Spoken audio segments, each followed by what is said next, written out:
Alright, you've just sat down to watch your favorite show, and boom, black screen on your Hisense TV. Don't freak out, I'm going to show you how to fix this fast, and in most cases you won't need tools or tech support. First things first, let's tackle the easiest fix. Unplug your TV from the wall. Now don't just let it sit. Go straight to the TV and press the power button, holding it for a good 15 seconds. This drains out any leftover juice hanging around inside. Now wait about 30 minutes. Seriously, go grab a coffee, scroll your phone, just give it time. Then plug it back in and try turning it on. If it fires up, congrats. It was just a software glitch. Still nothing? No worries. Next, disconnect every device from your TV, HDMI cables, USB sticks, everything.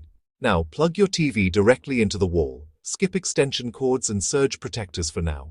Flip it on. If that doesn't do the trick, check for a hidden reset button. Some Hisense models have one near the HDMI ports or on the back panel.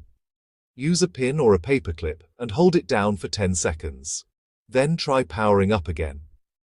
Alright, if you're still seeing pitch black, let's check for hardware issues. Turn the TV on, grab your phone's flashlight and shine it at the screen from an angle. Look closely.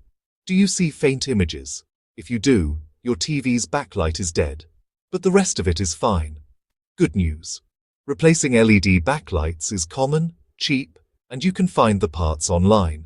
If there's absolutely nothing, no light, no sound, that points to a power board problem, or possibly the main board.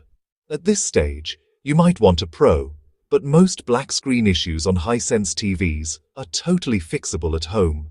Start with the basics, follow each step, and chances are you'll be back to binge watching in no time.